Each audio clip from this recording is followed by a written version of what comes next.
Movie opening ಸೀನಲ್ಲಿ ನಮಗೊಂದು back ground ಅಲ್ಲಿ ಒಂದು ವಾಯ್ಸ್ನ ತೋರಿಸ್ತಾರೆ. ಅದ್ರಲ್ಲಿ ಏನಪ್ಪಾ ಅಂದ್ರೆ ಈ ಒಂದು ಗೇಮ್ ನ ಇನ್ವೆಂಟ್ ಮಾಡಿರೋನು ತಪ್ಪು ಕೆಲಸ ಮಾಡಿ ಸಿಗಾಕೊಂಡ್ಬಿಟ್ಟಿರ್ತಾನೆ. ಹಾಗಾಗಿ ಸೈನಿಕರೆಲ್ಲ ಅವನು ಹಿಡಿಯೋಕೆ ಅಂತ ಬರ್ತಿರ್ಬೇಕಾದ್ರೆ ಇವನು ಸಹಾಯ ಕೇಳ್ಕೊಂಡು ಅಲ್ಲಿರೋ ಎಲ್ಲರ ಮನೇನೂ ಕೇಳ್ತಾ ಇರ್ತಾನೆ. ಬಟ್ ಆದ್ರೆ ಅವ್ರು ಯಾರು ಸಹಾಯ ಮಾಡ್ತಾ ಇದ್ದಾಗ ಇವನು ಆ ಮನೇಲಿರೋರೊಬ್ರನ್ನ ಎಲ್ಲಾರನ್ನೂ ಕೂಡ ಒಂದು ಉಲ್ಫ್ ಆಗಿ ಬದಲಾಯಿಸ್ಬಿಡ್ತಾನೆ. ಹಾಗಾಗಿ ಅವರು ಒಂದು ಉಲ್ಫ್ ಆಗಿ ಬದಲಾಗಿ ನೈಟ್ ಆಗ್ತಿದ್ದಂಗೆ ಆ ಊರವ್ರನ್ನೆಲ್ಲರನ್ನೂ ಕೂಡ ಇವ್ನು ಮಾಡಿರೋ ಉಲ್ಫ್ಗಳೆಲ್ಲ ಹೋಗ್ಬಿಟ್ಟು ಆ ಊರಿನ ಜನರನ್ನೆಲ್ಲ ಕೊಲೆ ಮಾಡ್ತಾ ಇರ್ತವೆ. ಇದನ್ನೆಲ್ಲ ಒಬ್ಬ ಫ್ಯಾಮಿಲಿಯ ಫಾದರು ಎಲ್ಲರಿಗೂ ಹೇಳ್ತಾ ಇರ್ತಾನೆ. ಇವನ ಹೆಸರು ಬಂದ್ಬಿಟ್ಟು ಜೆರೋಮ್ ಅಂತ. ಹಾಗೆ ಇವನ ತಂದೆ ಇರ್ತಾನೆ, ಇವನ ಹೆಸರು ಬಂದ್ಬಿಟ್ಟು ಗಿಲ್ಬರ್ಟ್ ಅಂತ. ಈ ಜೆರೋಮ್ನ ಹೆಂಡತಿ ಮ್ಯಾರಿಸ್ ಅಂತ. ಹಾಗೆ ಇವ್ರಿಗೆ 3 ಮಕ್ಳು ಇರ್ತಾರೆ. ಏನಪ್ಪಾ ಅಂದ್ರೆ ಜೆರೋಮ್ ಇದನ್ನೆಲ್ಲ ಅವನ್ಗೆ 2 ಹೆಂಡತಿಯರು, ಮ್ಯಾರಿಸ್ ಒಬ್ಳು ಮತ್ತೆ ಇನ್ನೊಬ್ಳು ಇದ್ದಾಳೆ. ಜೆರೋಮ್ನ ಫಸ್ಟ್ನೇ ಹೆಂಡತಿ ಮಗಳು ಬಂದ್ಬಿಟ್ಟು ಕ್ಲಾರಾ ಅಂತ. ಹಾಗೆ ಈ ಮ್ಯಾರಿಸ್ ಇದ್ದಾಳಲ್ಲ ಅವಳಿಗೂ ಕೂಡ ಒಬ್ಬ ಮುಂಚಿತಾಗಿ ಒಬ್ಬ ಹಸ್ಬೆಂಡ್ ಇರ್ತಾನೆ. ಇವಳು ಫಸ್ಟ್ನೇ ಹಸ್ಬೆಂಡ್ ಜೊತೆ ಹುಟ್ಟಿರೋ ಮಗು ತೀರೋ ಅಂತ. ಮತ್ತೆ ಅವ್ರವ್ರ ಹೆಂಡತಿ ಜೊತೆ ಅವ್ರವ್ರ ಗಂಡನ ಜೊತೆ ಡಿವೋರ್ಸ್ ತಗೊಂಡು ಇವರಿಬ್ರು ಮದ್ವೆ ಆಗಿರ್ತಾರೆ. ಇವರಿಬ್ರಿಗೂ ಹುಟ್ಟಿರೋ ಮಗು ಬಂದ್ಬಿಟ್ಟು ಲೂಕಸ್ ಅಂತ. ಅರ್ಥ ಆಯ್ತಾ? ಈ ಜೆರೋಮ್ ಇದನ್ನ ಅವನೊಂದು ಗೇಮ್ ನ ಆಡಕ್ಕೆ ಅಂತ ಕರೀತಿರ್ತಾನೆ. ಮತ್ತೆ ಜೆರೋಮ್ ನ ತಂದೆ ಗಿಲ್ಬರ್ಟ್ ಇದಾರಲ್ಲ ಅವ್ರಿಗೆ ತುಂಬಾ ಮರು ಪ್ರಾಬ್ಲಮ್. ಅವರು ತನ್ನ ಹೆಂಡತಿ ಹೆಸರು ಕೂಡ ಮರೆದು ಹೋಗ್ಬಿಟ್ಟಿರ್ತಾರೆ. ಆ ರೀತಿ ಹೋಗ್ತಾ ಪೂರ್ತಿ ಮರೆತು ಹೋಗ್ತಾ ಇರ್ತಾರೆ. ಹಾಗಾಗಿ ಇವರೆಲ್ಲರೂ ಕೂಡ ತಮ್ಮ ತಂದೆ ಜೊತೆ ಇರೋಣ ಅಂದ್ಬಿಟ್ಟು ಇಲ್ಲಿಗೆ ಬಂದಿರ್ತಾರೆ. ಮತ್ತೆ ಇಲ್ಲಿ ಇದ್ದ ಒಂದು ಗೇಮ್ ಬಾಕ್ಸ್ ನೋಡಿರ್ತಾರೆ. ಹಾಗಾಗಿ ಆಡೋಣ ಅಂದ್ಬಿಟ್ಟು ಎಲ್ಲರೂ ಕೂಡ ಕುತ್ಕೊಂಡಿರ್ತಾರೆ. ಮತ್ತೆ ಜೆರೋಮ್ ಆ ಗೇಮ್ ನ ಹೇಗೆ ಆಡ್ಬೇಕು ಅಂದ್ಬಿಟ್ಟು ಇವ್ರ ತಂದೆನ ಕೇಳ್ತಾ ಇರ್ತಾನೆ. ಅಂದ್ರೆ ಇವ್ರ ತಂದೆಗೆ ಎಲ್ಲ ಮರು ಪ್ರಾಬ್ಲಮ್ ಇರುತ್ತಲ್ಲ, ಹಾಗಾಗಿ ಅವ್ರಿಗೆ ಏನು ಜ್ಞಾಪಕ ಇರೋದಿಲ್ಲ. ಜೆರೋಮ್ ಕೂಡ ಇದನ್ನೆಲ್ಲ ಟೈಮ್ ಪಾಸ್ ಆಡೋಣ ಬನ್ನಿ ಅಂದಾಗ ಆ ಗೇಮ್ ನ ಆಡೋದಕ್ಕೆ ಯಾರಿಗೂ ಇಷ್ಟನೇ ಇರೋದಿಲ್ಲ. ಹಾಗಾಗಿ ಎಲ್ಲರೂ ಕೂಡ ಎದ್ದೆದ್ದು ಅಂತ ಹೋಗ್ತಾ ಇರ್ತಾರೆ. ಹಾಗಾಗಿ ಇವನು ಇದೇನಪ್ಪ ಯಾರು ಬರ್ತಾ ಇಲ್ವಲ್ಲ ಆಡಕ್ಕೆ ಅಂದ್ಬಿಟ್ಟು ಸರಿ ಬಿಡು ಆಮೇಲೆ ಆಡಿದ್ರಾಯ್ತು ಅಂದ್ಬಿಟ್ಟು ಅದನ್ನೆಲ್ಲ ಮುಚ್ಚಿರ್ಬೇಕಾದ್ರೆ ಅದನ್ನು ಲಾಕ್ ಮಾಡೋಣ ಅಂದ್ಬಿಟ್ಟು ಅದ್ರ ಮೇಲ್ಗಡೆ ಇರೋ ಬಟನ್ನ ತಿರುಗಿಸ್ಬಿಡ್ತಾನೆ. ತಿರುಗಿಸಿರೋದ್ರಿಂದ ಒಂದು ಸೆಕೆಂಡಲ್ಲಿ ಭೂಕಂಪ ಬಂದಂಗೆ ಆಗ್ಬಿಡುತ್ತೆ. ಎಲ್ಲರೂ ಕೂಡ ಏನಾಯ್ತು ಅಂದ್ಬಿಟ್ಟು ಎಲ್ಲರೂ ಕೂಡ ಒಂದು ಕಡೆ ಬರ್ತಾರೆ. ಗಿಲ್ಬರ್ಟ್ ಕೂಡ ಇಲ್ಲಿ ಬೇಸ್ಮೆಂಟ್ ಇದೆ, ನಡೀರಿ ಅಲ್ಲಿ ಹೋಗೋಣ ಅಂದ್ಬಿಟ್ಟು ಅಲ್ಲಿ ಕರ್ಕೊಂಡು ಹೋಗ್ತಾನೆ. ನೋಡ್ತಾನೆ 1 ನಿಮಿಷ ಬ್ಲ್ಯಾಕ್ ಔಟ್ ಆಗಿ ಮತ್ತೆ ಲೈಟ್ ಆನ್ ಆಗುತ್ತೆ. ಇವರು ಒಂದು ಏಣಿನ ಹಾಕ್ಬಿಟ್ಟು ಆ ಅಂಡರ್ ಗ್ರೌಂಡ್ ಇಂದ ಮೇಲಕ್ಕೆ ಬಂದಾಗ ಇವರು ಬೇರೆ ಜಾಗಕ್ಕೇನೆ ಬಂದ್ಬಿಟ್ಟಿರ್ತಾರೆ. ಅಲ್ಲಿಂದ ಆಚೆ ಬಂದ್ಬಿಟ್ಟು ಹೊರಗಡೆ ನೋಡಿದಾಗ ಇವ್ರ ಕಾರ್ ಇರೋದಿಲ್ಲ, ಇವ್ರ ಮನೆ ಇರೋದಿಲ್ಲ, ಏನಂದ್ರೆ ಏನು ಇರೋದಿಲ್ಲ, ಫುಲ್ ಡಿಫ್ರೆಂಟ್ ಆಗಿ ಹೋಗ್ಬಿಟ್ಟಿರುತ್ತೆ. ಇದೇನಿದು ಹಿಂಗಾಗೋಯ್ತಲ್ಲ, ನಾವಿಲ್ಲಿಗೆ ಬಂದು ಅಂತ ತಲೆ ಕೆಡ್ಸ್ಕೊಂಡ್ ಕೂತಿರ್ತಾರೆ. ಈ ಜೆರೋಮ್ ನ ಮಗಳು ಕ್ಲಾರಾ ಇದ್ದಾಳಲ್ಲ ಅವಳು ಕಾಣಿಸ್ತಾ ಇರೋದಿಲ್ಲ. ಹಾಗಾಗಿ ಅವಳನ್ನ ಹುಡ್ಕೋಕೆ ಅಂತ ಎಲ್ಲರೂ ನಿಂತ್ಕೋತಾರೆ. ಎಲ್ಲರೂ ಕೂಡ ಕ್ಲಾರಾ ಇಲ್ಲಿ ಅಂತ ಹುಡುಕ್ತಾ ಇರ್ತಾರೆ. ಬಟ್ ಕ್ಲಾರಾ ಸಿಗ್ತಾನೆ ಇರೋದಿಲ್ಲ. ಕ್ಲಾರಾನ ಹುಡುಕನ ಅಂದ್ಬಿಟ್ಟು ಮ್ಯಾರಿಸ್ ಏನ್ ಹೇಳ್ತಾಳೆ ಅಂದ್ರೆ ನಡಿ ಊರಿನ ಒಳಗಡೆ ಹೋಗೋಣ, ಏನಾದ್ರು ಸಿಗ್ಬೋದು, ಇಲ್ಲ ಕ್ಲಾರಾ ಸಿಗ್ಬೋದು, ಏನಾದ್ರು ವಿಷಯ ಗೊತ್ತಾಗ್ಬೋದು ಅಂದ್ಬಿಟ್ಟು ಇವರೆಲ್ಲರೂ ಕೂಡ ಕ್ಲಾರಾನ ಹುಡ್ಕೋಕೆ ಆ ರಾಜ್ಯದ ಒಂದು ಊರಿರುತ್ತಲ್ಲ ಆ ಊರೊಳಗಡೆ ಹೋಗ್ತಾ ಇರ್ತಾರೆ. ಅಲ್ಲೆಲ್ಲ ಹೋಗಿ ನೋಡ್ತಿರ್ಬೇಕಾದ್ರೆ ಅಲ್ಲಿರೋ ಜನರು ಕೂಡ ಇವ್ರನ್ನ ವಿಚಿತ್ರವಾಗಿ ನೋಡ್ತಾ ಇರ್ತಾರೆ. ಯಾಕಂದ್ರೆ ಇವ್ರು ಅವ್ರಿಗೆ ವಿಚಿತ್ರವಾಗಿ ಕಾಣಿಸ್ತಾ ಇರ್ತಾರೆ, ಅವ್ರು ಇವ್ರಿಗೆ ವಿಚಿತ್ರವಾಗಿ ಕಾಣಿಸ್ತಾ ಇರ್ತಾರೆ. ಹೀಗೆ ಅವ್ರನ್ನೆಲ್ಲ ನೋಡ್ಕೊಂಡು ಕ್ಲಾರಾನ ಹುಡುಕ್ತಾ ಇರ್ತಾರೆ. ಅಲ್ಲಿ ಒಂದು ಪೋಸ್ಟರ್ ಅಲ್ಲಿ ಈ ಗಿಲ್ಬರ್ಟ್ ಇದನ್ನಲ್ಲ ಅವ್ರನ್ನ ಒಂದು ಫ್ಯಾಮಿಲಿ ಸರ್ನೇಮ್ನ ಯೂಸ್ ಮಾಡಿರ್ತಾರೆ ಅಲ್ಲಿ. ಈಗ ಗಿಲ್ಬರ್ಟ್ ಇದನ್ನಲ್ಲ ಅವನಿಗೀಗ ಎಲ್ಲ ಮೆಮೊರಿ ವಾಪಸ್ ಬಂದ್ಬಿಟ್ಟಿರುತ್ತೆ. ಈಗ ಒಂದು ಶಾರ್ಪ್ ಮೈಂಡ್ ಆಗ್ಬಿಟ್ಟಿರುತ್ತೆ ಈ ಜಾಗಕ್ಕೆ ಬಂದಾಗ. ಹಾಗಾಗಿ ಆ ಸರ್ನೇಮ್ನ ನೋಡ್ಬಿಟ್ಟು ಯಾವನೋ ನಮ್ಮ ಫ್ಯಾಮಿಲಿ ಸರ್ನೇಮ್ನ ಇಲ್ಲಿ ಹಾಕಿರೋದು, ಇಲ್ಲಿ ಇನ್ಚಾರ್ಜ್ ಯಾರು ಅಂತ ಕೇಳಿದಾಗ ಅಲ್ಲೇ ಕ್ಯಾಪ್ಟನ್ ಯಾರೋ ಒಬ್ರನ್ನ ತಲೆ ಕಡಿತವನೆ, ಹೋಗಿ ನೋಡು ಅಂತ ಹೇಳ್ತಾನೆ. ಇವರ ತಲೆ ಕಡಿತವನ ಏನು ಅಂದ್ಬಿಟ್ಟು ಎಲ್ಲರೂ ಕೂಡ ಹೋಗಿ ನೋಡ್ತಾರೆ. ಆ ಕ್ಯಾಪ್ಟನ್ ಕೂಡ ಈ ಕ್ಯಾಪ್ಟನ್ ಯಾರೊಬ್ರು ತಲೆನ ಕಟ್ ಮಾಡೋಕೆ ಇಲ್ಲಿ ಯಾರೆಲ್ಲ ಜನರನ್ನ ಸೇರಿಸಿರ್ತಾನೆ. ಯಾಕೆಂದ್ರೆ ಈ ಊರಲ್ಲಿ ಉಲ್ಫ್ಗಳು ಇರ್ತವೆ. ಆ ಉಲ್ಫ್ಗಳು ಮನುಷ್ಯನ ಬಂದು ಸಾಯಿಸಿರೋದ್ರಿಂದ ನೈಟ್ ಹೊತ್ತು ಇವನು ಓಡಾಡ್ತಾ ಇರ್ತಾನೆ. ಹಾಗಾಗಿ ಇವನೇ ಉಲ್ಫ್ ಇರ್ಬೋದು ಅಂದ್ಬಿಟ್ಟು ಅವು ಬೆಳಗ್ಗೆ ಹೊತ್ತು ಮನುಷ್ಯ ರೂಪ ಇರ್ತವೆ, ನೈಟ್ ಹೊತ್ತು ಮಾತ್ರ ಉಲ್ಫಿನ ರೂಪಕ್ಕೆ ಬರ್ತವೆ. ಹಾಗಾಗಿ ಇವನು ಕೂಡ ಒಬ್ಬ ಉಲ್ಫ್ ಇರ್ಬೋದು ಅಂದ್ಬಿಟ್ಟು ಆ ಜನರಿಗೆಲ್ಲ ಹೇಳಿ ಅವ್ನ ತಲೆನ ಅಲ್ಲೇ ಕಟ್ ಮಾಡಿಸ್ಬಿಡ್ತಾನೆ. ಈ ಬ್ಲಡ್ ಜೆರೋಮ್ ಮೈ ಮೇಲೆ ಆರ್ಬಿಡುತ್ತೆ. ಅವನು ಕೂಡ ಅದನ್ನ ಟೇಸ್ಟ್ ಮಾಡಿ ನೋಡ್ತಾನೆ, ಕರೆಕ್ಟ್ ಬ್ಲಡ್ ಸ್ಮೆಲ್ಲೇ ಬಂದ್ಬಿಡುತ್ತೆ. ಹಾಗಾಗಿ ಅವ್ರ ಫ್ಯಾಮಿಲಿನ ಕರ್ಕೊಂಡು ಅಲ್ಲಿಂದ ಹೋಗ್ತಾ ಇರ್ತಾನೆ. ಇದನ್ನ ಈ ಕ್ಯಾಪ್ಟನ್ ಅಬ್ಸರ್ವ್ ಮಾಡ್ತಾನೆ. ಮತ್ತೆ ಇವನ್ನೆಲ್ಲ ಕರ್ಕೊಂಡು ಬೇಗ ಹೋಗ್ತಾ ಇರ್ತಾನೆ. ಏನಾಯ್ತು ಅಂದಾಗ ನಿಜವಾದ ಪ್ರಪಂಚಕ್ಕೆ ಬಂದ್ಬಿಟ್ಟಿದ್ವಿ, ಅದು ನಿಜವಾದ ಬ್ಲಡ್ ಅದು ಅಂತ ಅವರು ಕೂಡ ಎಲ್ಲ ಟೇಸ್ಟ್ ಮಾಡಿ ನೋಡ್ತಾರೆ. ಅದು ನಿಜವಾದ ಬ್ಲಡ್ ಆಗಿರುತ್ತೆ. ಮತ್ತೆ ಇದ್ರ ಬಗ್ಗೆ ಮಾತಾಡ್ತಿರ್ಬೇಕಾದ್ರೆ ಅಲ್ಲಿಗೆ ಒಬ್ಬ ಸೈನಿಕ ಬರ್ತಾನೆ. ಆ ಸೈನಿಕನ ಹತ್ರ ಹೋಗ್ಬಿಟ್ಟು ನೋಡಿ ಸರ್ ಇದು ಯಾವ ಸೆಂಚುರಿ ಅಂತ ಕೇಳಿದಾಗ ಇದು ಅವನು ಕೂಡ 1947 ಅಂತ ಹೇಳ್ತಾನೆ. ಇವರೆಲ್ಲರಿಗೂ ಮತ್ತೆ ಕನ್ಫರ್ಮ್ ಆಗೋಗ್ಬಿಡುತ್ತೆ ಇವ್ರು ಪಾಸ್ಟಿಗೆ ಬಂದಿದ್ದಾರೆ ಅಂತ. ಮತ್ತೆ ಸೈನಿಕ ಇವ್ರನ್ನ ನೋಡಿ ಇವ್ರನ್ನ ಒಂಥರ ವಿಚಿತ್ರವಾಗಿ ಕಾಣಿಸ್ತಾ ಇರ್ತಾರಲ್ಲ, ಬಟ್ಟೆ ಗಿಟ್ಟೆಲ್ಲ ನೋಡಿ ಇವರು ಬೇರೆ ದೇಶದಿಂದ ಅಟ್ಯಾಕ್ ಮಾಡಕ್ ಬಂದಿದ್ದಾರೆ ಅಂದ್ಬಿಟ್ಟು ಕತ್ತಿ ತಗೊಂಡು ಇವ್ರನ್ನ ಸಾಯಿಸಕ್ಕೆ ಅಂತ ಬರ್ತಾನೆ. ಆದ್ರೆ ಗಿಲ್ಬರ್ಟ್ ಇದನ್ನ ಸುಮ್ಮನೆನಾ ಒಂದು ಗುದ್ದುತ ನೋಡಿ ದೂರ ಹಾರೋಗಿ ಬೀಳ್ತಾನೆ. ಇಲ್ಲಿ ಎಲ್ಲರೂ ಬಂದಿರೋರಿಗೆ ಒಂದು ಸೂಪರ್ ಪವರ್ ಸಿಕ್ಕಿರುತ್ತೆ. ಅವ್ನು ನೋಡ್ತಾ ಬಿಟ್ಟು ಮತ್ತೆ ಇವ್ರ ಮನೆ ಹತ್ರ ಬಂದ್ಬಿಟ್ಟು ನಮ್ಮ ತಂದೆಗೆ ಶಕ್ತಿ ಎಲ್ಲಿಂದ ಬಂತು ಅಂತ ಯೋಚನೆ ಮಾಡ್ಕೊಂಡು ಕೂತಿರ್ತಾರೆ. ಮತ್ತೆ ಇವ್ರ ತಂದೆ ಮೈಂಡ್ ಶಕ್ತಿ ಎಲ್ಲ ಫುಲ್ಲು ಶಾರ್ಪ್ ಆಗಿರೋದನ್ನ ನೋಡಿ ಇವ್ರಿಗೆ ಶಾಕ್ ಆಗ್ತಾ ಇರುತ್ತೆ. ಆಗ ಅಲ್ಲಿ ದಿಢೀರನಿಗೆ ಎಲ್ಲ ವಸ್ತುಗಳೆಲ್ಲ ಆಟೋಮೆಟಿಕ್ ಆಗಿ ಎಲ್ಲ ಬೀಳಕ್ ಶುರು ಆಗುತ್ತೆ. ಇವರೆಲ್ಲ ಏನ್ ಅನ್ಕೋತಾರೆ, ದಿವಾಯ್ತು ಇಲ್ಲಾರ ಆಗ್ಬಿಡುತ್ತೆ ಅಂತ ಭಯ ಪಡ್ಕೋತಾ ಇರ್ತಾರೆ. ಅವಾಗ ಅಲ್ಲಿ ಒಂದು ಹಸಿಟ್ಟು ಚೀಲ ಉದುರಿಸಿ ಅದ್ರ ಮೇಲೆ ಒಂದು ಲೆಟರ್ನ ಬರೆಯುತ್ತೆ. ಏನಪ್ಪಾ ಅಂದ್ರೆ ಇದು ಯಾರಂದ್ರೆ ಕ್ಲಾರಾ ಅಂತ. ಕ್ಲಾರಾಗೂ ಒಂದು ಸೂಪರ್ ಪವರ್ ಸಿಕ್ಕಿರುತ್ತೆ ಇಲ್ಲಿ ಬಂದಾಗ. ಅದೇನಂದ್ರೆ ಮಾಯ ಆಗೋದು. ಈ ಕ್ಲಾರಾ ಇಲ್ಲಿ ಬಂದಾಗಿಂದ ಇವ್ರ ಜೊತೆನೇ ಇದ್ದಾರೆ, ಬಟ್ ಇವ್ರ ಕಣ್ಣಿಗೆ ಯಾರಿಗೂ ಕಾಣಿಸ್ತಾ ಇರೋದಿಲ್ಲ, ಮತ್ತೆ ಇವಳು ಮಾತಾಡೋದು ಯಾರಿಗೂ ಕೇಳಿಸ್ತಾನೆ ಇರೋದಿಲ್ಲ. ಹಾಗಾಗಿ ಇವ್ರ ತಂದೆ ಕ್ಲೀನಾಗಿ ಅಬ್ಸರ್ವ್ ಮಾಡಿದಾಗ ನಮಗೆ ಗೊತ್ತಾಗುತ್ತೆ ಇವ್ರ ತಂದೆ ಜೆರೋಮ್ಗೆ ಯಾವ ಪವರ್ ಇದೆ ಅಂದ್ರೆ ಮೈಂಡ್ ನ ರೀಡ್ ಮಾಡುವಂತಹ ಪವರ್ ಇದೆ. ಮತ್ತೆ ಅಲ್ಲಿರೋರೆಲ್ಲ ಇವನ್ ಬಗ್ಗೆ ಏನನ್ನ ಮಾತಾಡ್ತಾ ಇರ್ತಾರೆ ಅದೆಲ್ಲ ಗೊತ್ತಾಗ್ತಾ ಇರುತ್ತೆ ಇವನಿಗೆ. ಆಗ ಅಲ್ಲಿಗೆ ಈ ಕ್ಯಾಪ್ಟನ್ ಬರ್ತಾನೆ. ಆ ಕ್ಯಾಪ್ಟನ್ ಬಂದ್ಬಿಟ್ಟು ಇವರೆಲ್ಲರಿಗೂ ಯಾರ ನೀವು ಎಲ್ಲಿಂದ ಬಂದ್ರು ಹೇಗ್ ಬಂದ್ರು ಅಂತ ಎಲ್ಲ ಕೇಳ್ತಾ ಇರ್ತಾನೆ. ಇವರು ಕೂಡ ನಾವು ಸುಮ್ಮನೆ ರೆಸ್ಟ್ ಮಾಡೋಕ್ಕಷ್ಟೇ ಈ ಮನೆಗೆ ಬಂದಿತ್ತು ಅಂದಾಗ ಏನ್ ಕೆಲಸ ಮಾಡ್ತೀರಾ ನೀವು ಅಂದಾಗ ಅವ್ನಿಗೆ ಏನು ಹೇಳ್ಬೇಕು ನನ್ಗೆ ಗೊತ್ತಾಗ್ತಲೆ, ನಾನು ಮ್ಯೂಸಿಷಿಯನ್ ಅಂತ ಹೇಳ್ಬಿಡ್ತಾನೆ, ಸಂಗೀತಗಾರ ಅಂತ ಹೇಳ್ಬಿಡ್ತಾನೆ. ಆಗ ತೀರೋಣ ಲಾಕ್ ಮಾಡ್ಕೊಂಡ್ಬಿಟ್ಟು ಹೌದಾ ಸರಿ ಹಾಡಾಡು ನೋಡೋಣ ಅಂತಾನೆ. ಏನು ಹಾಡಾಡ್ಬೇಕಾ ಈಗ ಅಂದಾಗ ಹೌದು ಕೋಣ ಈಗಲೇ ಹಾಡಾಡು ಅಂತಾನೆ. ಸರಿ ಆಯ್ತು ಅಂದ್ಬಿಟ್ಟು ಇವನು ಒಂದು ಗಿಟಾರ್ನ ತಗೊಂಡ್ಬಂದ್ಬಿಟ್ಟು ಮಸ್ತಾಗಿ ಹಾಡಾಡ್ತಾನೆ. ಅಲ್ಲಿರೋ ಎಲ್ಲರಿಗೂ ಇಷ್ಟ ಆಗೋಗ್ಬಿಡುತ್ತೆ, ಮತ್ತೆ ಇವನ್ಗೂ ನಂಬಿಕೆ ಬರುತ್ತೆ ಇವನೊಬ್ಬ ಸಂಗೀತಗಾರ ಅಂತ. ಹಾಗಾಗಿ ಅವನ್ನ ಬಿಟ್ಟು ಕಳಿಸ್ಬಿಟ್ಟು ಒಳಗಡೆ ಹೋಗ್ರಿ ಟೈಮ್ ಆಯಿತು ಇನ್ನೇನು ಉಲ್ಫ್ಗಳು ಆಚೆ ಬರ್ತವೆ ಅಂತ ಹೇಳಿ ಅವ್ರನ್ನ ಒಳಗಡೆ ಕಳಿಸ್ತಾನೆ. ಇಲ್ಲಿ ಊರವ್ರಿಗೆ ಎಲ್ಲರಿಗೂ ಒಂದು ಸಿಗ್ನಲ್ ಬರ್ತಾ ಇರುತ್ತೆ, ಉಲ್ಫ್ಗಳು ಆಚೆ ಬರ್ತಾ ಇದ್ದೇವೆ ಮನೆ ಒಳಗಡೆ ಹೋಗಿ ಅಂತ. ಇಲ್ಲಿ ಲೂಯಿಸ್ ಹುಡುಗಿ ಅದೇ ಆ ಗೇಮ್ ಇರುತ್ತಲ್ಲ ಆ ಗೇಮ್ ಬಾಕ್ಸ್ನ ನೋಡ್ತಾ ಇರುತ್ತೆ, ಅದ್ರ ಒಳಗಡೆ ಇರೋ ಕಾರ್ಡ್ಗಳನ್ನೆಲ್ಲ ನೋಡ್ತಾ ಇರುತ್ತೆ. ಅದನ್ನ ಈ ತಿರೋ ತಗೊಂಡೋಗಿ ನೋಡ್ತಾನೆ. ನೋಡಿದಾಗ ಗೊತ್ತಾಗುತ್ತೆ ಇವರು ಪಾಸ್ಟಿಗೆ ಬಂದಿಲ್ಲ, ಇವರು ಈ ಗೇಮ್ನಲ್ಲಿ ಸಿಗಾಕೊಂಡಿದ್ದಾರೆ ಅಂತ. ಈ ಗೇಮಲ್ಲಿ ಪ್ರತಿಯೊಬ್ಬರಿಗೂ ಒಂದು ಸೂಪರ್ ಆಗಿರೋ ಒಂದು ಸೂಪರ್ ಪವರ್ಗಳಿವೆ. ಬಟ್ ಆದ್ರೆ ಈ ಲೂಯಿಸ್ ಇದ್ದಾಳಲ್ಲ ಇವಳು ಒಂದು ಉಲ್ಫ್ ಆಗಿರ್ತಾಳೆ ಈ ಒಂದು ಗೇಮ್ ಒಳಗಡೆ. ಇವಳು ಜೆರೋಮ್ ಅವ್ರ ತಂದೆ ಆ ಥರನೂ ಕೂಡ ಈ ಗೇಮ್ ನೀವೇ ತಾನೇ ಆಡ್ತಿದ್ದು, ಇದನ್ನ ಹೆಂಗ್ ವಿನ್ ಆಗ್ಬೇಕು, ಇಲ್ಲಿಂದ ಹೇಗೆ ಆಚೆ ಹೋಗ್ಬೇಕು ಅಂತ ಹೇಳಿ ಅಂತ ಕೇಳ್ತಾ ಇರ್ತಾನೆ. ಅವ್ರಿಗೂ ಕೂಡ ಏನು ಗೊತ್ತಿರೋದಿಲ್ಲ. ಇದು ಹೆಂಗ್ ಆಡೋದು ಅಂತ ನಂಗೆ ಗೊತ್ತಿಲ್ಲ, ಸುಮ್ಮನೆ ಮನೆ ಮೇಲೆ ಆಟೋದ ಮೇಲೆ ಸಿಕ್ತು, ಅದನ್ನ ತಗೊಂಡು ನಾನು ಇಷ್ಟ ಬಂದು ರೂಲ್ಸ್ ಮಾಡ್ಕೊಂಡು ಆಡ್ತಿದ್ದೆ ಅಂತ. ಮತ್ತೆ ಒಂದೇ ಒಂದು ರೂಲ್ ಇದ್ರಲ್ಲಿ ಗೊತ್ತು ಅಂದರೆ ನಾವೇನಾದ್ರೂ ಈ ಗೇಮ್ನ ವಿನ್ ಆಗಬೇಕು ಅಂದರೆ ಈ 4 ಉಲ್ಫ್ಗಳನ್ನ ಹಿಡಿದು ಸಾಯಿಸಬೇಕು ಅಂತ.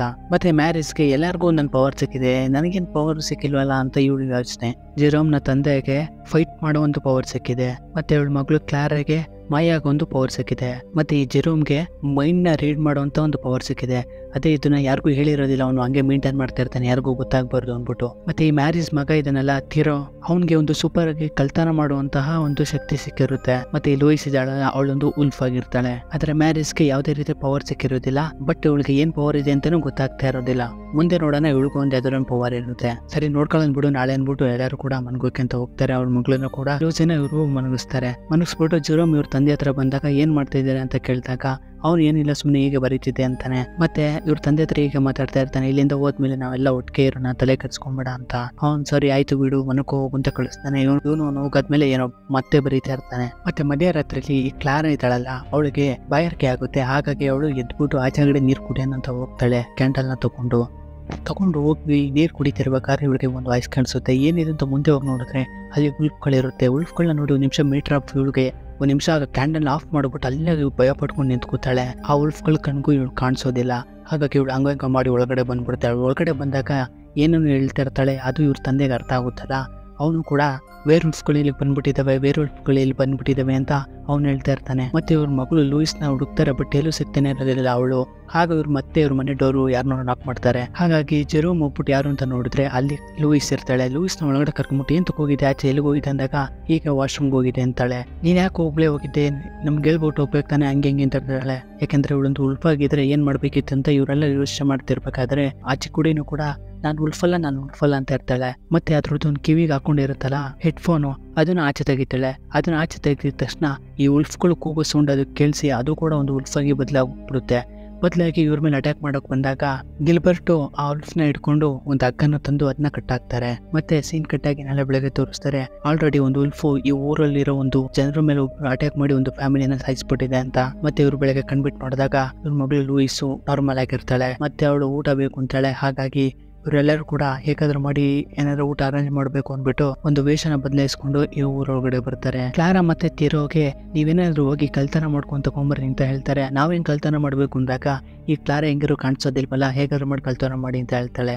ಅವರು ನೀವಿಬ್ರು ಎಲ್ಲಿಗೆ ಹೋಗ್ತಿದ್ದೀರಾ ಅಂದಾಗ ಅದೇ ಸ್ಟಾರ್ಟಿಂಗ್ ಅಲ್ಲೇ ಈ ಜೆರೋಮ್ನ ತಂದೆ ಗಿಲ್ಬರ್ಟ್ ಒಂದು ಪೋಸ್ಟರ್ ನೋಡಿದ್ನಲ್ಲ, ಇವ್ರ ಕುಟುಂಬದ ಒಂದು ಸರ್ನೇಮ್ ಯೂಸ್ ಮಾಡಿರ್ತಾರಲ್ಲ, ಆ ಪೋಸ್ಟರ್ ಒಬ್ಬ ಮ್ಯೂಸಿಷಿಯನ್ ಇರ್ತಾನೆ.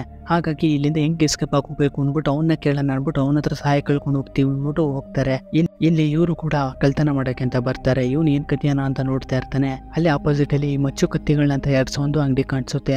ಅವನ ಹತ್ರ ಒಂದು ಬ್ರಾಸ್ಲೆಟ್ ಇರುತ್ತೆ. ಹಾಗಾಗಿ ಶಿಸ್ತಾಗಿ ಅದನ್ನ ಕದಿತೀನಿ ನೋಡು ಅಂದ್ಬಿಟ್ಟು ಹೋಗ್ಬಿಟ್ಟು ಅದನ್ನ ಕದಿಯಕ್ಕೆ ಅಂತ ಹೋಗ್ತಾನೆ. ಬೈ ಮಿಸ್ಟೇಕ್ ಆಗಿ ಒಂದು ಶಬ್ದ ಬಂದ್ಬಿಡುತ್ತೆ. ಹಾಗಾಗಿ ಅವ್ನು ನೋಡ್ಬಿಡ್ತಾನೆ. ಇವನು ಶಿಸ್ತಾಗಿ ಆ ಬ್ರಾಸ್ಲೆಟ್ನ ಎತ್ಕೊಂಡು ಓಡ್ ಬರ್ತಾನೆ ಒಂದೇ ಸಮ. ಅವನು ಏನ್ ಬಿಡೋದಿಲ್ಲ, ಅಟ್ಟಾಡಿಸ್ತಾ ಇರ್ತಾನೆ ಇವನು ಮಸ್ತಾಗೆ ತಪ್ಪಿಸ್ಕೊತಾ ಇರ್ತಾನೆ. ಕೊನೆಗೆ ಹಾಗೋ ಹೇಗೋ ಮಾಡಿ ಕ್ಲೀನ್ ಆಗಿ ತಪ್ಪಿಸ್ಕೊಂಡೇ ಬಿಡ್ತಾನೆ. ಇಲ್ಲಿ ಒಬ್ಬ ಜಾದೂಗಾರ ಇರ್ತಾನಲ್ಲ, ಅವನ ಹತ್ರ ಹೋಗೋಣ ಅನ್ಬಿಟ್ಟು ಸೈನಿಕರ ಹತ್ರ ಕೇಳ್ತಾ ಇರ್ತಾನೆ ಅವನ ಹತ್ರ ಹೋಗ್ಬೇಕು ಅಂತ. ಇವ್ ಹೋಗಯ್ಯ ನೀ ಕೆಲಸ ನೋಡ್ಕೊ ಹೋಗಿ, ನಮ್ದೇ ಇಲ್ಲೊಂದು ಕೆಲಸ ನಿಂದೊಂದು ಕೆಲಸ ಕೊಡ್ತೀಯ ಅಂತಾನೆ. ಅವರು ಕೂಡ ನಾವು ಹೋಗ್ಲೇಬೇಕು ಅಂದಾಗ ಅವ್ರ ಹೆಂಡತಿನ ಅವ್ನು ತಳ್ಳಿಬಿಡ್ತಾನೆ. ಹಾಗಾಗಿ ಇಲ್ಲಿಂದ ಹೋದ್ರೆ ಸರಿ, ಇಲ್ಲಾಂದ್ರೆ ಎತ್ತಿ ಜೈಲಿಗೆ ಹಾಕ್ಬಿಡ್ತೀನಿ ಅಂತಾನೆ. ಹಾಗಾಗಿ ಅವರು ಭಯ ಪಡ್ಕೊಂಡು ಅಲ್ಲಿಂದ ಬಂದ್ಬಿಡ್ತಾರೆ. ಮತ್ತೆ ಇಲ್ಲಿ ಇಬ್ರು ಕೂತ್ಕೊಂಡು ಹೀಗೆ ಮಾತಾಡ್ತಿರ್ಬೇಕಾರೆ ಅಲ್ಲಿಗೆ ಒಬ್ಳು ಬಂದ್ಬಿಟ್ಟು ಒಂದು ಬ್ರೆಡ್ ನ ಕೊಡ್ತಾಳೆ. ತಗೊಳಿತೀನಿ, ನೀವು ಸಂಗೀತಗಾರರು ತಾನೆ ಅನ್ಬಿಟ್ಟು. ಮತ್ತೆ ಈ ಜಿರೋಮ್ಗೆ ಈ ಮೈಂಡ್ ನ ರೀಡಿಂಗ್ ಮಾಡೋ ಒಂದು ಪವರ್ ಇರುತ್ತಲ್ಲ, ಹಾಗಾಗಿ ಇವ್ರ ಹೆಂಡತಿ ಏನೇನೋ ಬೈಕತ್ತೆ ಆಡ್ತಾಳೆ ಇವಳನ್ನ. ನನ್ನ ಎಕ್ಸಿಬಿಟರ್ ಆಗಿದ್ದ, ಇವನು ಒಳ್ಳೆ ಹಿಂಗಾಡ್ತಾನೆ, ಇದ್ರ ಬುಕ್ಲ ಹಂಗೆ ಹಿಂಗೆ ಅಂತ. ಅದ್ರ ಬಗ್ಗೆ ಇವರಿಬ್ರು ಮಾತಾಡ್ತಿರ್ಬೇಕಾದ್ರೆ ಅಲ್ಲಿಗೆ ಈ ಜಿರೋಮ್ನ ಮಗಳು ಬಂದ್ಬಿಟ್ಟು ಏನೇನೋ ಹೇಳ್ತಾ ಇರ್ತಾಳೆ. ಆಗ ಇವನನ್ನ ಕ್ಲೀನಾಗಿ ಅಬ್ಸರ್ವ್ ಮಾಡಿ ಕೇಳ್ಕೊಂಡಾಗ ತಿರೋ ಕರಿಯಕ್ಕೆ ಹೋಗಿ ಎಲ್ಲೋ ಓಡೋಗ್ಬಿಟ್ಟ, ಕಾಣಿಸ್ತಾ ಇಲ್ಲ ಅಂತ ಹೇಳ್ತಾನೆ. ಅವಳು ಕೂಡ ಎಲ್ಲೋದಾ ಹೇಗೋದ, ನೀನು ಎಲ್ಲಿ ನೋಡಿದೆ ಅವನ ಅಂದಾಗ ಆಗ ಅಲ್ಲಿಗೆ ಈ ಮಚ್ಚು ಕತ್ತಿಗಳನ್ನ ತಯಾರಿಸ್ತಿದ್ನಲ್ಲ ಬ್ಲ್ಯಾಕ್ ಸ್ಮಿತ್, ಅವನಲ್ಲಿಗೆ ಬರ್ತಾನೆ. ನಮಗೆ ಗೊತ್ತಾಗುತ್ತೆ ಇದು ಬೇರೆ ಯಾರು ಅಲ್ಲ, ತಿರೋನೆ ಅಂತ. ತಿರೋಗೆ ಇರೋ ಒಂದು ಸೂಪರ್ ಪವರು ಇದೇನೆ. ಅವನು ಯಾವ ವಸ್ತುನ ಕಂದಿರ್ತಾನೋ ಆ ವಸ್ತು ಮನುಷ್ಯ ರೂಪನೇ ಇವ್ನು ತಗೋಬಹುದು. ಹಾಗಾಗಿ ಇವ್ರ ತಂದೆ ಜೆರೋಮ್ ಏನ್ ಹೇಳ್ತಾನೆ ಅಂದ್ರೆ, ಈ ಪವರ್ ನಾವು ಒಳ್ಳೇದಕ್ಕೆ ಯೂಸ್ ಮಾಡೋಣ ಅನ್ಬಿಟ್ಟು ಇವ್ರ ಮಗಳು ಕೈಯಿಂದ ಆ ಸೈನಿಕರ ಆ ಒಂದು ಹ್ಯಾಟ್ ಕತ್ಕೊಂಡು ತಿರೋಗೆ ಹಾಕ್ಸ್ಬಿಟ್ಟು ಇವನು ಒಂದು ಸೈನಿಕರಿಗೆ ಬದಲಾಯಿಸ್ಬಿಟ್ಟು ಅಲ್ಲಿಗೆ ಕರ್ಕೊಂಡ್ಬರ್ತಾನೆ. ಕರ್ಕೊಂಡ್ಬಂದ್ಬಿಟ್ಟು ಇವಳೇನೋ ಮೀಟ್ ಮಾಡ್ಬೇಕಂತೆ, ಹೋಗ್ಬಿಟ್ಟು ಮೀಟ್ ಮಾಡಿಸ್ಕೊಂಡ್ ಬಂದ್ಬಿಡ್ತೀನಿ ಇಲ್ಲೇ ಇರು ಅಂತ ಹೇಳಿ ಅವಳನ್ನ ಒಳಗಡೆ ಕರ್ಕೊಂಡು ಹೋಗ್ತಾನೆ. ಇವಳು ಕೂಡ ಅಲ್ಲಿ ಹೋಗ್ಬಿಟ್ಟು ಅವನ ಮೀಟ್ ಮಾಡ್ದೆ ಗೊತ್ತಾಗುತ್ತೆ. ಇವನ ಹೆಸರು ಬಂದ್ಬಿಟ್ಟು ವೆಲ್ಸಿಯರ್ ಅಂತ. ಈ ವೆಲ್ಸಿಯರ್ ಯಾರಪ್ಪ ಅಂದ್ರೆ ಇವರ ಒಂದು ಪೂರ್ವಜ, ಅಂದ್ರೆ ಇವ್ರ ತಾತ ಮುತ್ತಾತ ಅವ್ರ ತಾತ ಅಂತ ಇರ್ತಾನಲ್ಲ, ಆ ತರ ಇವನು. ಅವನ ಹತ್ರ ಬಂದ್ಬಿಟ್ಟು ಈಗೇನು ಸೃಷ್ಟಿ ಮಾಡ್ತಲ್ಲ, ಇಲ್ಲಿಂದ ಹೇಗೆ ಹೊರಗಡೆ ಹೋಗುದು ಅಂತ ಕೇಳ್ತಾನೆ. ಅವನು ಕೂಡ ಅಯ್ಯೋ ನನಗೆ ಏನಂದ್ರೆ ಏನು ಬರಲ್ಲ, ನಾನು ಈ ಗೇಮ್ನ ಸೃಷ್ಟಿ ಮಾಡಿಲ್ಲ, ಹೀಗೆ ಒಂದ್ ದಿವಸ ಮನೆಗಿದ್ದೆ, ನನ್ನ ಮನೆಗೆ ಯಾವನೋ ಒಬ್ಬ ಬಂದ್ಬಿಟ್ಟು ಈ ಗೇಮ್ನ ನನ್ನ ಕೈಲಿ ಕೊಟ್ಬಿಟ್ಟು ಅಲ್ಲಿಂದ ಹೊಂಟೆ ಹೋದ ಅವನು ಅಂತ. ಇವಳು ಕೂಡ ಯಾರದು ಅಂತ ಕೇಳ್ತಾಳೆ. ಹಾಗಾಗಿ ಅವನು ಕೂಡ ಗೊತ್ತಿಲ್ಲ ನನಗೆ, ನಾನು ಯಾರು ನೀನು ಅನ್ನೋದು ಕೇಳುವಷ್ಟರಲ್ಲಿ ಅವನು ಅಲ್ಲಿಂದ ಹೊಂಟೋದ. ಮತ್ತೆ ಅವಳು ನೋಡೋಕೆ ಹೇಗೆ ಕಾಣಿಸ್ತಿದ್ದೆ ಅಂದಾಗ ಅದು ಗೊತ್ತಿಲ್ಲ. ಒಟ್ಟಿನಲ್ಲಿ ಒಂದು ಉಲ್ಫ್ನ ಸ್ಕಿನ್ ಇತ್ತು ಅವನ ಕೈ ಮೇಲೆಲ್ಲ, ಇಷ್ಟು ಮಾತ್ರ ಅಷ್ಟೇ ನನಗೆ ಗೊತ್ತು ಅಂತ ಇರ್ತಾನೆ. ಮತ್ತೆ ನಾನು ಅವನ್ನ ಯಾರು ಅಂತ ಕೇಳೋಕೆ ಹೋದೆ.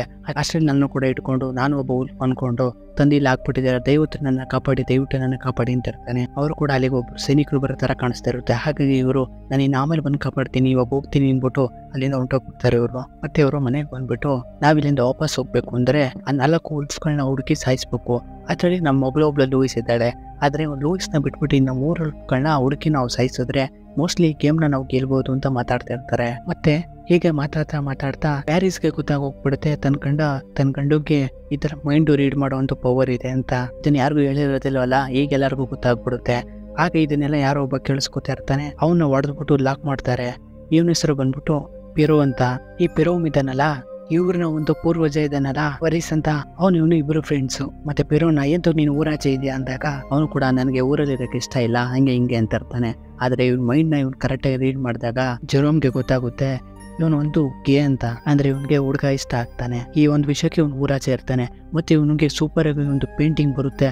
ಮತ್ತೆ ಹಾಗೆ ಒಂಥರ ವಿಜ್ಞಾನಿ ತರ ಏನೇನೋ ಒಂದು ರೀತಿ ಕಂಡುಹಿಡಿತಾ ಇರ್ತಾನೆ. ಇವ್ರ ಪೂರ್ವಜ ಮತ್ತೆ ಇವರಿಬ್ರು ಫ್ರೆಂಡ್ ಅಲ್ವಾ, ಇವರು ಪರಿಚಯ ಇರೋರು ಅನ್ಬಿಟ್ಟು ಇವ್ರಿಗೇನು ಮಾಡೋದಿಲ್ಲ, ಹಾಗೆ ಸುಮ್ಮನೆ ಇರ್ತಾರೆ. ಮತ್ತೆ ಅವ್ರ ಮಗಳು ಇವ್ಗೆ ಕುಡಿಯೋಕ್ಕಿಂತ ನೀರು ತಂದು ಕೊಡ್ತಾರೆ. ಆಗ ನೋಡ್ತಾನೆ ಅವಳು ಅದೃಶ್ಯ ಆಗಿರ್ತಾಳಲ್ಲ. ಹಾಗಾಗಿ ಇದಕ್ಕೆ ನನ್ನ ಹತ್ರ ಒಂದು ಒಳ್ಳೆ ಐಡಿಯಾ ಇದೆ ಅಂದ್ಬಿಟ್ಟು ಇವನ್ ಮನೆಗೆ ಕರ್ಕೊಂಡು ಹೋಗ್ತಾನೆ. ಮನೆಗೆ ಕರ್ಕೊಂಡು ಹೋದಾಗ ಒಂಥರ ಲಿಕ್ವಿಡ್ ನ ರೆಡಿ ಮಾಡ್ತಾ ಇರ್ತಾನೆ. ನಿಮ್ಗೆ ಹೇಳ್ದಾಗ ಒಂಥರ ಸೈಂಟಿಸ್ಟ್ ತರ ಅವ್ನು ಏನ್ ರೆಡಿ ಮಾಡ್ತಾ ಇರ್ತಾನೆ ಅಂದ್ರೆ ಒಂದು ರಬ್ಬರ್ನ ರೆಡಿ ಮಾಡ್ತಾ ಇರ್ತಾನೆ. ಈ ರಬ್ಬರ್ ಒಳಗಡೆ ಮುಳುಗೋದ್ರೆ ಇವಳ್ದು ಒಂದು ಸ್ಕಿನ್ ಲೇಯರ್ ರೆಡಿ ಆಗುತ್ತೆ. ಅದನ್ನ ಯಾವಾಗ ಬೇಕಾದ್ರೂ ಇವಳು ಕಿತ್ತಾಕೋದು ಮತ್ತೆ ಹಾಕೊಂಬೋದು ಅಂತ. ಮತ್ತೆ ಆ ರಬ್ಬರ್ನ ಕ್ಲೀನಾಗಿ ಬೇಯಿಸ್ಬಿಟ್ಟು ಕ್ಲೀನಾಗಿ ರೆಡಿ ಮಾಡಿ ಇವಳು ಅದ್ರೊಳಗಡೆ ಮುಳುಗಿಸಿ ಇವಳಿಗೆ ಒಂದು ಸ್ಕಿನ್ ಲೇಯರ್ನ ತರಿಸಿ ಮತ್ತೆ ಇವಳಿಗೆ 2 ಆರ್ಟಿಫಿಷಿಯಲ್ ಕಣ್ಗಳನ್ನ ಹಾಕಿ, ಅಂದ್ರೆ ಒಂಥರ ಡೂಪ್ಲಿಕೇಟ್ ಕಣ್ಣು, ಅವಳ ಮುಖದ ಮೇಲೆ ಕ್ಲೀನಾಗಿ ಪೇಂಟ್ ನ ಮಾಡಿ ಸೇಮ್ ಹೇಗಿರುತ್ತೋ ಮುಖ ಆ ರೀತಿ ಮಾಡ್ತಾನೆ. ಮತ್ತೆ ಹಾಗೆ ಅವಳಿಗೊಂದು ವೀಕ್ನ ಕೊಡ್ತಾಳೆ. ಅವಳು ಕೂಡ ಅದನ್ನ ಹಾಕೊಂಡು ಒಂಥರ ನಾರ್ಮಲ್ ಆಗಿರೋ ಕ್ಲಾರ ತರನೇ ಕಾಣಿಸ್ತಾ ಇರ್ತಾಳೆ. ಬಟ್ ಆದ್ರೆ ಇವಳಿಗೆ ವಾಯ್ಸ್ ಬರ್ತಾ ಇರುತ್ತಿಲ್ವಲ್ಲ, ಹಾಗಾಗಿ ಇವನು ಕತ್ತಿಗೆ ಒಂದು ಬೆಲ್ಟ್ ರೀತಿ ಏನೋ ಒಂದು ರೀತಿ ಆಗ್ತಾನೆ. ಹಾಗಾಗಿ ಆ ಒಂದು ಇದರಿಂದ ಇವಳು ಮಾತಾಡೋದು ಎಲ್ಲರಿಗೂ ಕೇಳಿಸುತ್ತೆ. ಮತ್ತೆ ಸರಿ ನಡೀರಿ ಆ ಉಲ್ಫ್ಗಳನ್ನ ಹುಡ್ಕೋಣ ಸಾಯಿಸೋಣ ಅನ್ಬಿಟ್ಟು ಇವರೆಲ್ಲರೂ ಕೂಡ ಈ ಊರೊಳಗಡೆ ಬರ್ತಾರೆ. ಯಾರು ಉಲ್ಫ್ ಕಂಡಿಡಿಯಾನ ಅನ್ಬಿಟ್ಟು. ಆಗ ಇವ್ರು ಬಂದಾಗ ಎಲ್ಲರೂ ಕೂಡ ಇವಳನ್ನ ವಿಚಿತ್ರವಾಗಿ ನೋಡ್ತಾ ಇರ್ತಾರಲ್ಲ, ಹಾಗಾಗಿ ಕ್ಲಾರ ಕೂಡ ಅವ್ರನ್ನೆಲ್ಲರೂ ಎದುರಿಸ್ತಾ ಇರ್ತಾಳೆ. ಒಂಥರ ಭಯಾನಕವಾಗಿ ಮಾತಾಡಿ ಮತ್ತೆ ಆ ಕ್ಯಾಪ್ಟನ್ ಇದಾನಲ್ಲ, ಇನ್ನೊಬ್ಬ ಯಾರೋ ಮನುಷ್ಯ ರೂಪದಲ್ಲಿರೋ ಒಂದು ಉಲ್ಫ್ ಸಿಕ್ಕಿದೆ ಅನ್ಬಿಟ್ಟು ಅಲ್ಲೆಲ್ಲರನ್ನು ಒಟ್ಟಿಗೆ ಕೂಡಿಸಿ ಅವಳ ತಲೆಯನ್ನು ಕಡಿಯೋಕೆ ಅಂತ ರೆಡಿ ಆಗ್ತಾ ಇರ್ತಾನೆ. ಅವಳು ಕೂಡ ನಾನು ಉಲ್ಫಲ್ಲ ಅಂತ ಬಡ್ಕೋತಾ ಇರ್ತಾಳೆ. ಇವ್ರು ಕೇಳ್ತಾನೆ ಇರೋದಿಲ್ಲ, ನೀನೇ ಉಲ್ಫು, ನಾನು ನೋಡಿದ್ದೀನಿ ಉಲ್ಫಾಗಿ ಅಂತ. ಅವನು ಕೂಡ ತಲೆನ ಕಡಿಯೋಕೆ ಅಂತ ಹೋಗ್ತಾನೆ. ಬಟ್ ಆದ್ರೆ ಆ ಕೊಡ್ಲಿದು ಮುಂದಗಡೆ ಇದಿರುತ್ತಲ್ಲ ಅದಕ್ಕೆ ಎತ್ಕೊಂಡು ಹೋಗ್ಬಿಡುತ್ತೆ. ರಾಜ ಕೂಡ ಅಲ್ಲೂ ಒಂದು ಕೊಡ್ಲಿನ ಯಾವಾಗ ಇಕ್ಕಳಕ್ಕಾಗಲ್ವೇನೋ ನಿನ್ಗೆ ಅಂದಾಗ, ಡೈಲಿ ಒಬ್ಬೊಬ್ರು ತಲೆ ಕಡಿಸ್ತೀಯಾ, ಹೆಂಗಿರುತ್ತದು ನ್ಯಾಯವಾಗಿ, ನಿನ್ನ ಹತ್ರ ಕಾಸಿದೆ, ನೀನು ಬೇರೆ ತಗತ್ಯ, ನಾನು ತಗೊಳ್ಳಿ ಅಂತ ಇವರಿಬ್ರು ಮಾತಾಡ್ತಿರ್ಬೇಕಾದ್ರೆ ಟಕ್ಕನಾಗೆ ಸೂರ್ಯ ಒಳಗೆ ಹೋಗ್ಬಿಡುತ್ತೆ. ಇವನು ಕತ್ತಿಯಿಂದನೇ ಕಡಿಯೋಣ ಅಂತ ಹೋಗ್ತಿರ್ಬೇಕಾದ್ರೆ ಅವಳು ಕೂಡ ಒಂದು ಉಲ್ಫ್ ಆಗಿ ಬದಲಾಗಿ ಹೋಗ್ಬಿಡ್ತಾಳೆ. ಬದಲಾಗಿ ಅಲ್ಲಿರೋ ಎಲ್ಲರ ಮೇಲೆ ಅಟ್ಯಾಕ್ ಮಾಡೋಕ್ಕೆ ಅಂತ ಹೋಗ್ತಿರ್ತಾರೆ. ಎಲ್ಲರೂ ಕೂಡ ಚಿಲ್ಲೆ ಪಿಲ್ಲಿ ಆಗಿ ಆ ಕಡೆಗೆ ಈ ಕಡೆಗೆ ಓಡಾಡ್ತಾ ಇರ್ತಾರೆ. ಅಲ್ಲಿ ಒಂದು ಮಗು ನಿಂತಿರುತ್ತೆ, ಆ ಮಗು ಮೇಲೆ ಉಲ್ಫ್ ಅಟ್ಯಾಕ್ ಮಾಡೋಕ್ಕೆ ಅಂತ ಹೋಗ್ತಿರುತ್ತೆ. ಹಾಗಾಗಿ ಗಿಲ್ಬರ್ಟು ಅವನ ಹುಡುಗನ ಕಾಪಾಡೋಕ್ಕೆ ಅಂತ ಹೋಗ್ತಾನೆ.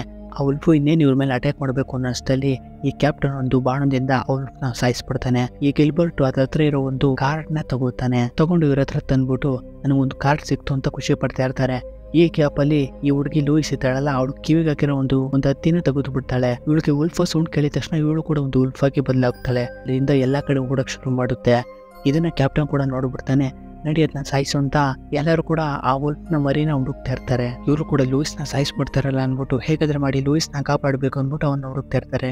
ಈ ಟೈಮಲ್ಲಿ ಗಿಲ್ಬರ್ಟ್ ಇದ್ದಾನಲ್ಲ, ಅವನು ಒಂದು ಬ್ಯಾಗ್ ಒಳಗಡೆಗೆ ಈ ಲೂಯಿಸ್ನ ಹಾಕೊಂಡು ಶಿಸ್ತಾಗಿ ಎತ್ಕೊಂಡು ಕಾಪಾಡ್ಕೊಂಡು ಹೊಂಟೋಗ್ಬಿಡ್ತಾನೆ.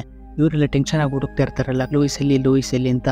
ಆಗ ಇವ್ರ ಮಗ ತಿರೋ ಬಂದ್ಬಿಟ್ಟು ಲೂಯಿಸ್ನ ತಾತ ಕ್ಲಿನಿಕ್ಗೆ ಈ ಮನೆ ಕರ್ಕೊಂಡು ಹೋಗಿದ್ದಾರೆ, ಬನ್ನಿ ಹೋಗೋಣ ಅಂತ ಇರ್ತಾನೆ. ನೋಡ್ತಾರೆ ಕ್ಲಾರಾ ಮಿಸ್ಸಿಂಗು. ಈ ಕ್ಲಾರಾ ಎಲ್ಲೋದ್ಲಿ ಈಗ ಅಂತ ಎಲ್ಲರೂ ಯೋಚನೆ ಮಾಡ್ತಿರ್ಬೇಕಾದ್ರೆ ಜಿರೋಮು ಪರವಾಗಿಲ್ಲ, ನಾನು ಹೋಗಿ ನನ್ನ ಮಗಳನ್ನ ಹುಡ್ಕೊಂಬರ್ತೀನಿ, ನೀವು ಮನೆಗೆ ಹೋಗಿ ಅಂತಾರೆ. ಅವರು ಕೂಡ ಹುಷಾರಾಗಿ ಹುಡ್ಕೊಂಬ, ಸತ್ಕಿತ್ತು ಹೋಗ್ಬಿಟ್ಟಿಯಾ ನೀನು ಅಂತ ಹೇಳಿ ಅವನಿಗೊಂದು ಭರವಸೆನ ಓದಿಸಿ ಹೋಗ್ತಾರೆ. ಇವ್ರ ಮಗಳನ್ನ ಹುಡ್ಕೊಂಡು ಬರ್ತಿರ್ಬೇಕಾದ್ರೆ ಅಲ್ಲಿ 2 ಉಲ್ಫ್ಗಳನ್ನ ನೋಡ್ತಾನೆ. ಉಲ್ಫ್ಗಳನ್ನ ನೋಡಿ ಉಚ್ಚಿಕೋತಾನೆ. ಆಗ ಇವ್ರ ಮಗಳು ಕ್ಲಾರಾ ಅಲ್ಲಿಗೆ ಬರ್ತಾಳೆ. ಕ್ಲಾರಾ ಬಂದ್ಬಿಟ್ಟು ತಲೆ ಕೆಡಿಸ್ಕೊಂಡ್ಬಿಡಿ, ನಾ ಉಲ್ಫ್ನ ಡಿಸ್ಟ್ರಾಕ್ಟ್ ಮಾಡ್ತೀನಿ, ಅವಳೊಂದು ಪವರ್ನ ಯೂಸ್ ಮಾಡಿಟ್ಕೊಂಡು ಆ ಉಲ್ಫ್ಗಳನ್ನ ಡಿಸ್ಟ್ರಾಕ್ಟ್ ಮಾಡ್ಕೊಂಡು ಆ ಕಡೆ ಕರ್ಕೊಂಡು ಹೋಗ್ತಾಳೆ. ಕರ್ಕೊಂಡು ಹೋಗ್ತಿರ್ಬೇಕಾದ್ರೆ ಅದ್ರ ಒಂದು ಉಲ್ಫ್ ಕಾಲು ಒಂದು ಟ್ರ್ಯಾಪಲ್ ಸಿಕ್ಕಾಕೊಂಡ್ಬಿಡುತ್ತೆ. ಅದನ್ನು ಒಬ್ಬ ಸೈನಿಕ ಸಾಯಿಸಕ್ಕೆ ಅಂತ ಬರ್ತಾನೆ. ಆಗ ಅಲ್ಲಿಗೆ ಯಾರೋ ಒಬ್ಬ ಬಂದ್ಬಿಟ್ಟು ಆ ಸೈನಿಕನ ಹೊಡೆದು ಜ್ಞಾನ ತಪ್ಪಿಸ್ಬಿಡ್ತಾನೆ. ಮತ್ತೆ ನೋಡಿದ್ರೆ ಮತ್ತೆ ಆ ಉಲ್ಫ್ ಟ್ರ್ಯಾಪ್ನ ಬಿಡಿಸ್ಬಿಟ್ಟು ಆ ಉಲ್ಫ್ಗೆ ಸಹಾಯ ಮಾಡ್ತಾ ಇರ್ತಾನೆ. ಇವ್ನು ಯಾರು ಅಂತಾನೆ ಗೊತ್ತಾಗ್ತಿರೋದಿಲ್ಲ. ಮುಂದೆ ನೋಡೋಣ. ಮತ್ತೆ ಅವ್ರ ಮನೆಗೆ ಬಂದ್ಬಿಟ್ಟು ಆ ಗೇಮ್ ಒಳಗಡೆಗೆ ಆ ಒಂದು ಕಾರ್ಡ್ನ ಹಾಕ್ತಾರೆ. ಇನ್ನು 3 ಕಾರ್ಡ್ ಬೇಕಾಗಿರುತ್ತೆ. ಈಗ ಈ 3 ಕಾರ್ಡ್ನ ಹೇಗೆ ಹುಡ್ಕೋದು ಅಂತ ಯೋಚನೆ ಮಾಡ್ತಿರ್ಬೇಕಾದ್ರೆ ಕ್ಲಾರಾ ಹೇಳ್ತಾಳೆ, ನಾನು ಅದೃಶ್ಯವಾಗಿ ಆ ಉಲ್ಫ್ಗಳನ್ನ ಕ್ಲೀನಾಗಿ ಅಬ್ಸರ್ವ್ ಮಾಡಿದಾಗ ಅವು ನಾರ್ಮಲ್ ಮನುಷ್ಯರಾಗಿದ್ರು ಕೂಡ ಒಂದು ಉಲ್ಫ್ ಸ್ಕಿನ್ ನ ಹೊಂದಿರ್ತವೆ. ಹಾಗಾಗಿ ಈ ಉಲ್ಫ್ನ ಒಂದು ಲೀಡರ್ ಇದೆಯಲ್ಲ, ಅವಳ ಕೈ ಮೇಲೆ ಒಂದು ವೈಟ್ ಕಲರ್ ಆಗಿರೋ ಒಂದು ಮಾರ್ಕ್ ಇದೆ. ಮತ್ತೆ ಇನ್ನೊಬ್ಬನ ಕಾಲ ಹತ್ರ ಒಂದು ಮಾರ್ಕ್ ಇದೆ. ನಾವು ನಾಳೆ ಹೋಗ್ಬಿಟ್ಟು ಆ ಜನರುಗಳ ಮಧ್ಯೆ ಈ ರೀತಿಯ ಒಂದು ಮಾರ್ಕ್ ಇರೋ ಒಂದು ವ್ಯಕ್ತಿನ ಹುಡುಕಿದ್ರೆ ಪಕ್ಕ ಉಲ್ಫ್ ಅವನೇ ಆಗಿರ್ತಾನೆ. ಅವನ ಮುಗಿಸ್ಬಿಟ್ಟು ನಾವು ಈ ಗೇಮ್ ನ ಪಾಸ್ ಮಾಡ್ಕೊಬಹುದು ಅಂದ್ಬಿಟ್ಟು ನಾಳೆ ಬೆಳಗ್ಗೆ ಆಗಿದ ತಕ್ಷಣ ಎಲ್ಲರೂ ಕೂಡ ಹೋಗಿ ಹುಡುಕ್ತಾ ಇರ್ತಾರೆ, ಯಾರ್ಯಾರು ಉಲ್ಫ್ ಹೇಗಿದ್ದಾರೆ, ಕೈ ಹೇಗಿದೆ, ಕಾಲು ಹೇಗಿದೆ ಅಂತ. ಬಟ್ ಯಾರಿಗೂ ಸಿಗ್ತಾನೆ ಇರೋದಿಲ್ಲ. ಮತ್ತೆ ಈ ಲೂಯಿಸ್ ಇದ್ದಾಳಲ್ಲ, ಅವಳು ಕೂಡ ಮೂಸ್ ನೋಡ್ತಾ ಇರ್ತಾಳೆ. ಯಾಕಂದ್ರೆ ಅವಳಿಗೆ ಉಲ್ಫ್ ಸ್ಮೆಲ್ ಗೊತ್ತಾಗ್ಬಿಡುತ್ತಲ್ಲ ಬೇಗ. ಇವನು ಕೂಡ ರಾಜ ಕೂಡ ಮೀಟ್ ಮಾಡ್ತಾನೆ. ಏನು ಹುಡುಕ್ತಾ ಇದೆ ಅಂದಾಗ ಏನು ಇಲ್ಲ ಅನ್ಕೊಂಡು ಇವನು ಸುಮ್ಮನೆ ಹೋಗ್ಬಿಡ್ತಾನೆ. ಮತ್ತೆ ಇಲ್ಲಿ ಲೂಯಿಸ್ಗೆ ಆ ಉಲ್ಫ್ನ ಒಂದು ಸ್ಮೆಲ್ ಬಂದ್ಬಿಡುತ್ತೆ. ಇವಳು ಮುಂದೆನೆ ಒಬ್ಬ ಹೋಗ್ತಾ ಇರ್ತಾನೆ, ಅವನೇ ಒಂದು ಉಲ್ಫ್ ಅಂತ ಗೊತ್ತಾಗುತ್ತೆ. ಹಾಗಾಗಿ ಇವ್ರ ತಾತ ಗಿಲ್ಬರ್ಟು ಇದನ್ನ ಹೋಗಿ ಬೇರೆಯವ್ರಿಗೆ ಹೇಳು, ನಾನು ಉಲ್ಫ್ ಕತೆನ ಮುಗಿಸಾಕ್ಬಿಟ್ಟು ಬರ್ತೀನಿ ಅಂತ ಹೇಳಿ ಹೋಗ್ತಾನೆ. ಇಲ್ಲಿ ಇವಳು ಒಂದು ಅಜ್ಜಿ ಹತ್ರ ಬಂದ್ಬಿಟ್ಟು ನೀನು ಉಲ್ಫ್ ತಾನೇ, ನಿಜ ಹೇಳು ಅಂತ ಹೇಳ್ತಾಳೆ. ಅವಳು ಕೂಡ ನಾನೇ ಉಲ್ಫ್ ಆಗ್ಲಿಂದಾಗ ಇವಳು ನಿನ್ ಕೈ ಮೇಲೆ ಮಾರ್ಕ್ ಇದೆ, ನಿನ್ ಮಕ್ಕಳೆಲ್ಲ ರಕ್ತ ಆಗಿದೆ ಅಂದಾಗ ಅಯ್ಯೋ ಇದ ನಮ್ ಗಂಡ ಹೊಡೆದ್ಬಿಟ್ಟ ಅಂತ ಇವಳು ಒಂಥರ ವಕೀಲ ಆಗಿರ್ತಾಳಲ್ಲ ಫ್ಯೂಚರ್ ಅಲ್ಲಿ ಇವ್ರ ಪ್ರಪಂಚದಲ್ಲಿ. ಹಾಗಾಗಿ ನಡಿ ನಿನ್ ಗಂಡನ್ ತೋರ್ಸ ಮಾಡ್ತೀನಿ ಅವ್ನಿಗೆ ಪೂಜೆ ಅನ್ಬಿಟ್ಟು ಅವಳನ್ನ ಕರ್ಕೊಂಡು ಅವ್ನ ಗಂಡನ ಹತ್ರ ಹೋಗ್ತಾನೆ. ಹೋಗ್ಬಿಟ್ಟು ಯಾಕಯ್ಯ ನೀನ್ ಹೆಂಡತಿ ಕೊಡ್ದೆ ಅಂದಾಗ ನಾನೇ ಬೇರೆ ಹೆಂಡತಿ ಕೊಡ್ತಿದ್ದೀನ, ನನ್ನ ಹೆಂಡತಿ ನಾನು ನೋಡ್ತಿದ್ದೀನಿ, ನಿಮ್ಗೇನ್ರಿ ತೊಂದರೆ ಅಂತ ಇವನು ಹೇಳ್ತಿರ್ತಾನೆ. ನೀನ್ ಹೆಂಗಯ್ಯ ಕೈ ಮಾಡ್ತೀನಿ ಹೆಂಡತಿ ಮೇಲೆ, ನಿಂಗೇನಾರು ಹೇಳ್ಬೇಕು ಅಂದ್ರೆ ಪ್ರೀತಿ ಅಂತ ಹೇಳೋ, ಅದನ್ನ ಕೇಳ್ತಾರ ಅವಳು. ಅದ್ ಬಿಟ್ಬಿಟ್ಟು ಒಡೆಗಿಡದಲ್ಲಿ ಇಟ್ಕೊಂಡ್ಬಿಡ ನೀನ್ ಹೆಂಡತಿಗೆ ಅಂತ ಇರ್ತಾನೆ. ಆಮೇಲೆ ಆ ಅಜ್ಜಿ ಕೂಡ ಅಯ್ಯೋ ಇದು ಬಿಡಮ್ಮ, ನಂಗೆ ಅಭ್ಯಾಸ ಹೋಗ್ಬಿಟ್ಟಿದೆ, ನನಗೇನು ಅನ್ಸಲ್ಲ ಡೈಲಿ ಓದಿ ತಿನ್ನಕ್ಕೆ ಅಂತ ಅವಳು. ಅಯ್ಯೋ ನಿಮ್ಮ ಮನೆ ಬರೀ ಏನಾರು ಮಾಡ್ಕೊಂಡು ಹೋಗ್ರಿ, ನಾನು ಯಾರಾಗಿದ್ರೆ ಡಿವೋರ್ಸ್ ಕೊಟ್ಬಿಡ್ತಿದ್ದೆ ಅಂತ ಮಾತಾಡ್ತಿರ್ಬೇಕಾದ್ರೆ ಅಲ್ಲೊಬ್ಬ ವ್ಯಕ್ತಿ ಬಂದ್ಬಿಟ್ಟು ವಿತ್ತೇಜನ ಎಲ್ಲ ನಮ್ಮ ಧರ್ಮದಲ್ಲಿ ಒಂಥರ ವಿರುದ್ಧ, ಇವಳಿಗೆ ಅರ್ಥ ಆಗ್ಬಿಡ್ತಾಳೆ, ಇವಳು ಪೂರ್ವಜರು ಏನ್ ಬೇಕಾದ್ರು ಮಾಡ್ಬಿಡ್ತಾರೆ ಅಂದ್ಬಿಟ್ಟು ಸರಿ ಆಯ್ತು ಏನಾರು ಮಾಡ್ಕೊಳ್ಳಿ, ನನ್ನ ಹೆಸರು ನಿಮಗೆ ಜ್ಞಾಪಕರ್ಲಿ ಅಂದ್ಬಿಟ್ಟು ಅಲ್ಲೇನೋ ಬರೆಯಕ್ಕೆ ಅಂತ ಹೋಗ್ತಾಳೆ ಪಿನ್ನಿಸ್ಕೊಂಡು. ಆಗಿನ ಟೈಮಲ್ಲೆಲ್ಲ ಈ ವಿಚ್ಗಳಿಗೆ ಮಾತ್ರ ಬರೆಯಕ್ಕೆ ಬರುತ್ತಿದ್ದು. ಹಾಗಾಗಿ ಇವಳು ಒಂದು ವಿಚ್ಚು ಅಂತ ಊರಿನ ಜನರೆಲ್ಲ ಸೇರ್ಕೊಂಡು ಇವಳ ಎತ್ತಿ ಜೈಲಿಗೆ ಹಾಕ್ಬಿಡ್ತಾರೆ. ಜೈಲಿಗೆ ಹಾಕ್ದಾಗ ಜಿರೋಮ್ ಕೂಡ ಅಲ್ಲಿಗೆ ಬರ್ತಾನೆ. ಅವನು ಕೂಡ ಇಲ್ಲಿ ಬಂದ್ಬಿಟ್ಟು ಇವಳ ಜೊತೆ ಮಾತಾಡ್ದಾಗ ಗೊತ್ತಾಗುತ್ತೆ ಇವಳನ್ನ ಇನ್ನೇನೋ ತಿಮ್ಮಣ್ಣೆ ಹಾಕಿ ಬೆಂಕಿ ಸುಡ್ತಾರೆ ಅಂತ. ಅವಳು ಕೂಡ ಇಲ್ಲಿಂದ ಮಕ್ಕಳನ್ನೆಲ್ಲ ಕರ್ಕೊಂಡು ಹೊಂಟೋಗ್ಬಿಡು, ಬೇಗ ಹೊಂಟೋಗ್ಬಿಡ ಇಲ್ಲಿಂದ, ಇದು ಇರ್ಬೇಡ ಅಂತ ತಲೆ ಕಟ್ಸ್ಕೊಂಡ್ಬಿಡ, ಏನೇನೋ ಒಂದು ದಾರಿ ಸಿಗುತ್ತೆ, ಇಲ್ಲಿಂದ ನಾವು ಕಾಪಾಡ್ತೀವಿ ಅಂತ ಅಲ್ಲಿಂದ ಹೇಳಿ ಹೋಗ್ತಾ ಇರ್ತಾನೆ. ಇವರೆಲ್ಲರೂ ಏನ್ ಮಾಡೋದು ಅಂತ ಯೋಚನೆ ಮಾಡ್ತಿರ್ಬೇಕಾದ್ರೆ ಅಲ್ಲಿಗೆ ಗಿಲ್ಬರ್ಟ್ ಬರ್ತಾನೆ. ಗಿಲ್ಬರ್ಟ್ ಅವ್ರನ್ನ ಕೊಲೆ ಮಾಡಿ ಅದ್ರ ಹತ್ರ ಒಂದು ಕಾರ್ಡ್ ಇರುತ್ತಲ್ಲ ಅದನ್ನ ಕಿತ್ಕೊಂಬಂದು ಇಲ್ಲಿ ಹಾಕಿದ್ದ. ಈಗ ಇವ್ರಿಗೆ 2 ಕಾರ್ಡ್ಗಳು ಬೇಕು. ಅವ್ನು ಕೂಡ ಏನಾಯ್ತು ಅಂದಾಗ ನಮ್ಮ ಅಮ್ಮನ ಲಾಕ್ ಮಾಡ್ಕೊಂಡ್ಬಿಟ್ಟಿದ್ದಾರೆ, ನಾಳೆ ಅವ್ರನ್ನ ಬೆಂಕಿ ಹಾಕಿ ಸುಡ್ತಾರೆ, ಹೇಗಾದ್ರೂ ಮಾಡಿ ನಾವು ಅವ್ರನ್ನ ಕಾಪಾಡಬೇಕು ಅಂದ್ಬಿಟ್ಟು ಎಲ್ಲರೂ ಕೂಡ ಒಂದು ಪ್ಲಾನ್ ಮಾಡ್ಬಿಡ್ತಾರೆ. ಜಿರೋಮ್ ಹೋಗ್ಬಿಟ್ಟು ಸೀದಾ ಈ ಪಿಯರೋ ಇದನ್ನಲ್ಲ ಅವನ ಸಹಾಯ ಕೇಳಕ್ಕೆ ಅಂತ ಹೋಗ್ತಾನೆ. ಅವನು ಕೂಡ ಶ್ರೀಬಾ ಮಾಡೋಣ ಅದಕ್ಕೆ ಏನಂತಾನೆ. ಸೀನ್ ಕಟ್ಟಾಗಿ ಬೆಳಗ್ಗೆ ತೋರಿಸ್ತಾರೆ. ಜಿರೋಮ್ನ ಹೆಂಡತಿ ಮತ್ತೆ ಹಾಗೆ ಇವ್ರ ಪೂರ್ವಜನ ಬೆಂಕಿಗೆ ಹಾಕಿ ಸುಡಕ್ಕೆ ಅಂತ ಎಲ್ಲರೂ ಕೂಡ ಕರೆಸಿರ್ತಾರೆ. ಆ ಕ್ಯಾಪ್ಟನ್ ಕೂಡ ನೋಡಿ ಇವರಿಬ್ರು ಒಬ್ಳು ವಿಚ್ಚು ಮತ್ತೆ ಒಬ್ಬ ಜಾದವಗಾರ, ಇವರಿಬ್ಬರು ಕ್ಲಿನಿಕ್ ಸುಟ್ಬಿಟ್ರೆ ನಮ್ಮ ಊರು ನಿಮ್ಮದೇಗಿರುತ್ತೆ, ಇನ್ಮೇಲೆ ಯಾವ ಊರ್ಗಳು ತೊಂದರೆ ಕೊಡಲ್ಲ ಅಂತ ಹೇಳ್ತಾ ಅವ್ರಿಬ್ರನ್ನ ಕಟ್ಟಾಕ್ತಾರೆ ಸುಡಕ್ಕೆ ಅಂದ್ಬಿಟ್ಟು. ಆಗ ಅಲ್ಲಿಗೆ ಜಿರೋಮ್ ಬರ್ತಾನೆ. ಬಂದ್ಬಿಟ್ಟು ನಾನು ಹೆಂಡತಿ ಸಾಯೋಕ್ಕಿಂತ ಮುಂಚೆ ನಾನು ಅವ್ರಿಗೆ ಒಂದೇ ಒಂದು ಸಾಂಗ್ನ ಪ್ಲೇ ಮಾಡ್ತೀನಿ ಅಂದ್ಬಿಟ್ಟು ಒಂಥರ ಮೈಕ್ನ ಅಲ್ಲಿ ಫಿಟ್ ಮಾಡ್ತಾನೆ. ಈ ಐಡಿಯಾನ ಇವನೇ ಕೊಟ್ಟಿರ್ತಾನೆ ಪೀರೋ. ಅವನು ಕೂಡ ನಿಮಗೆಲ್ಲ ಒಂದು ಸಾಂಗ್ನ ಆಡ್ತೀನಿ ಅಂದ್ಬಿಟ್ಟು ಅವನೊಂದು ಸಾಂಗ್ನ ಪ್ಲೇ ಮಾಡ್ತಾನೆ. ಎಲ್ಲರೂ ಕೂಡ ಆ ಸಾಂಗ್ನ ಕೇಳ್ಕೊಂಡು ಎಲ್ಲರೂ ಕೂಡ ಇವಳ ಕಡೆ ಡ್ಯಾನ್ಸ್ ಗೇನ್ಸ್ ಆಡ್ಕೊಂಡು ಮಸ್ತಾಗಿ ಎಂಜಾಯ್ ಮಾಡ್ತಾ ಇರ್ತಾರೆ. ಇಲ್ಲಿ ಅವಳ ಮಗಳು ಕ್ಲಾರಾ ಬಂದ್ಬಿಟ್ಟು ಆ ಹಗ್ಗನ ಬಿಚ್ತಾಳೆ ಅವಳಿಗೆ. ಮತ್ತೆ ತೀವರು ಒಂದು ಕುದುರೆ ಗಾಡಿ ರೆಡಿ ಮಾಡ್ಕೊಂಡು ಒಂಥರ ಸೈನಿಕನ ವಿಷ ಹಾಕೊಂಡು ಕೂತಿರ್ತಾನೆ. ಇವರೆಲ್ಲರೂ ಕೂಡ ಮೆನ್ಲಿಗೆ ಹೋಗ್ಬಿಟ್ಟು ಅವನ್ನ ಬಿಚ್ಬಿಟ್ಟು ಬಿಸ್ತಾಗಿ ಆ ಗಾಡಿ ಮೇಲೆ ಕುಣ್ಸ್ಕೊಂಡು ಕರ್ಕೊಂಡು ಹೋಗ್ತಾ ಇರ್ತಾರೆ. ಇವನು ಇಲ್ಲಿ ಸಾಂಗ್ ಆಡ್ತಾ ಇರ್ತಾನಲ್ಲ, ರಾಜ ಸಡನ್ ಆಗಿ ನೋಡ್ತಾನೆ, ಅವರು ಎಸ್ಕೇಪ್ ಆಗ್ತಾ ಇರ್ತಾರೆ.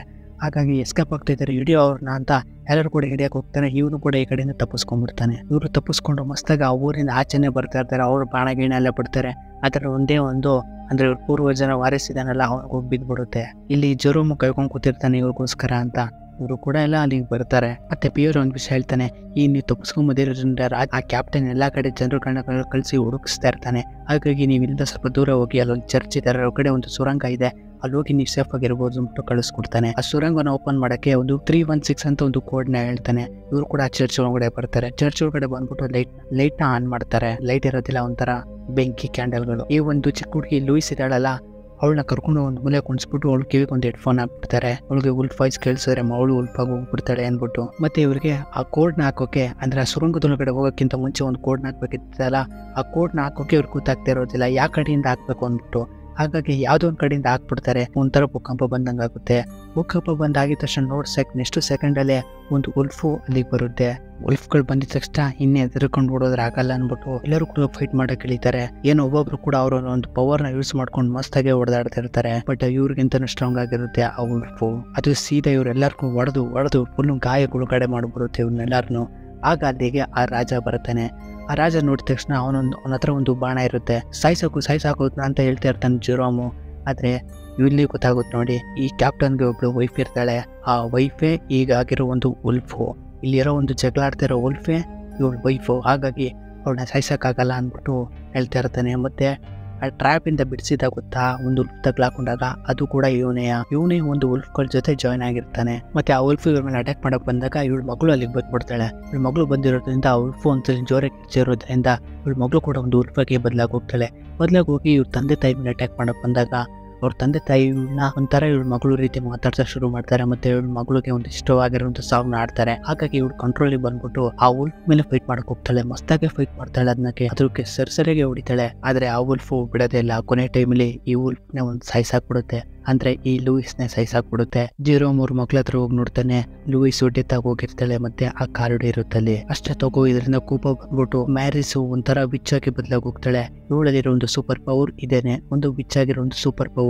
ಈ ವಿಚ್ ಗಳಿಗೆ ಮ್ಯಾಜಿಕಲ್ ಮಾಡಕ್ ಬರುತ್ತಲ್ಲ, ಆ ರೀತಿ ಒಂದು ಪವರ್ ಇವಳದಿರುತ್ತೆ. ಆ ಉಲ್ಫಲ್ಲಿರೋ ಒಂದು ಜೀವನ ಹೇಳ್ಕೊಂಡು ತನ್ನ ಮಗಳಿಗೆ ವಾಪಸ್ ಆ ಜೀವನ ಕೊಟ್ಬಿಡ್ತಾಳೆ. ಅಂದ್ರೆ ಉಲ್ಫಲ್ಲಿರೋ ಒಂದು ಜೀವನ ಹೇಳ್ಕೊಂಡು ಅದೇ ಜೀವನ ತೆಗೆದು ತನ್ನ ಮಗಳಿಗೆ ಹಾಕ್ಬಿಡ್ತಾಳೆ. ಹಾಗಾಗಿ ಇತ್ತಾಗೆ ಮಗಳು ಕೂಡ ಬದುಕೊಂಡ್ಲು. ಇತ್ತಾಗೆ ಆ ಕಾರ್ಡ್ ಕೂಡ ಸಿಕ್ತು, ಆ ಉಲ್ಫ್ ಕೂಡ ಸತ್ತೋಯ್ತು. ಟೋಟಲ್ ಆಗಿ ಇವ್ರ ಹತ್ರ ಈಗ 4 ಕಾರ್ಡ್ಗಳು ಆಗೇ ಹೋಯ್ತು. ಮತ್ತೆ ಇವರು ಇಲ್ಲಿಂದ ವಾಪಸ್ ಹೋಗ್ಬೇಕು ಅನ್ಬಿಟ್ಟು ಇವ್ರಿಗೆ ಒಂದು ಸ್ಪೆಷಲ್ ಕಾರ್ಡ್ ಸಿಗುತ್ತೆ. ಅದೆಲ್ಲ ಇವ್ರ ಕೈಗಳಿಗೆ ಬರುತ್ತೆ ಆ ಕಾರ್ಡ್ಗಳು. ವಾಪಸ್ ಇಲ್ಲಿಂದ ಇವರು ಪ್ರಪಂಚಕ್ಕೆ ಹೋಗಕ್ಕೆ ಅಂತ. ಮತ್ತೆ ಇದಾದ್ಮೇಲೆಲ್ಲ ಇವರು ಪ್ರಪಂಚಕ್ಕೆ ವಾಪಸ್ ಹೋಗೋಣ ಅಂತೆಲ್ಲ ಎಲ್ಲರೂ ಕೂಡ ರೆಡಿ ಆಗ್ತಾ ಇರ್ತಾರೆ. ಅವನ್ ಪೂರ್ವಜ ಕೂಡ ಇವ್ರಿಗೆಲ್ಲ ಗುಡ್ ಬೈ ಹೇಳ್ತಾ ಇರ್ತಾನೆ. ಮತ್ತೆ ಈ ಪಿಯರ್ಡೋ ಇದಾನಲ್ಲ, ಇವನ ಹತ್ರ ಜೆರೋಮ್ ಬರ್ತಾನೆ. ಪಿಯರ್ಡೋ ಇವನ ಹತ್ರ ನಿನ್ನಿಂದ ನೋಡಿ ನಾನು ತುಂಬಾ ಕಲ್ತಿದ್ದೀನಿ, ನಿನ್ನಿಂದ ತುಂಬಾ ಇನ್ಸ್ಪೈರ್ ಆಗಿದ್ದೀನಿ, ಮತ್ತೆ ನಾನು ನನ್ನ ದೇಶಕ್ಕೆ ವಾಪಸ್ ಹೋಗ್ತೀನಿ ಅಂತ.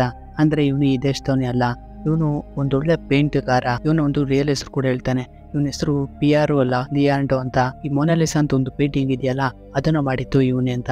ಹಾಗಾಗಿ ಇವನ್ಗೊಂದು ಐಡಿಯಾ ಬಂದ್ಬಿಟ್ಟು ಇವನ್ ಪೂರ್ವಜನ ಹತ್ರ ಹೋಗ್ಬಿಟ್ಟು ಏನೇನ್ ಪೇಂಟಿಂಗ್ ಮಾಡ್ತಾನೋ ಅದನ್ನೆಲ್ಲ ನೀನ್ ತಗೊಂಡ್ಬಿಡು ಹೇಳ್ತೀನಿ ಅಂತ. ಇದನ್ನೆಲ್ಲ ಅವ್ನ್ ತಗೊಂಡ್ರೆ ಫ್ಯೂಚರ್ ಅಲ್ಲಿ ಇವನ್ ಶ್ರೀಮಂತ ಆಗ್ತಾನೆ, ಇವನ್ ಫುಲ್ ಫೇಮಸ್ ಆಗ್ತಾನೆ. ಹಾಗಾಗಿ ಅವ್ನ ಪೇಂಟಿಂಗ್ಸ್ ಎಲ್ಲ ನೀನ್ ತಗೊಂಡ್ಬಿಟ್ಟು ಇವರೆಲ್ಲರೂ ಕೂಡ ಆ ಕಾರ್ಡ್ ಅದ್ರ ಒಗಡಿಗೆ ಮತ್ತೆ ವಾಪಸ್ ಹಾಕ್ಬಿಟ್ಟು ಪುನಃ ಇವ್ರು ಮತ್ತೆ ಇವ್ರ ಪ್ರಪಂಚಕ್ಕೆ ವಾಪಸ್ ಬರ್ತಾರೆ. ವಾಪಸ್ ಬಂದಾಗ ಇವ್ರ ಮುಂದೆ ಒಬ್ಬ ಸೈನಿಕ ನಿಂತಿರ್ತಾನೆ. ಮತ್ತೆ ಇವ್ರು ಅನ್ಕೋತಾರೆ ನಾವಿನ್ನು ಅಲ್ಲೇ ಇದೀವಿ ಅಂತ. ಆದ್ರೆ ಕಣ್ಬಿಟ್ಟು ನೋಡಿದಾಗ ಕರೆಕ್ಟಾಗಿ ಮತ್ತೆ ಇವ್ರ ಪ್ರಪಂಚಕ್ಕೆ ವಾಪಸ್ ಬಂದಿರ್ತಾರೆ. ಮತ್ತೆ ಇವರೆಲ್ಲ ವಾಪಸ್ ಬಂದಾಗ ಇವ್ರ ತಂದೆಗೆ ಮತ್ತೆ ಈ ಮರ್ಮಿ ಪ್ರಾಬ್ಲಮ್ ವಾಪಸ್ ಬಂದ್ಬಿಟ್ಟಿರುತ್ತೆ. ಈಗ ಮತ್ತೆ ಇವ್ರ ತಂದೆ ಎಲ್ಲಾನು ಕೂಡ ಮರೆತೋಗಿರ್ತಾನೆ. ಹಾಗೆ ಅವ್ರ ತಂದೆ ಇವ್ರಿಗೊಂದು ಲೆಟರ್ ಕೊಡ್ತಾನೆ.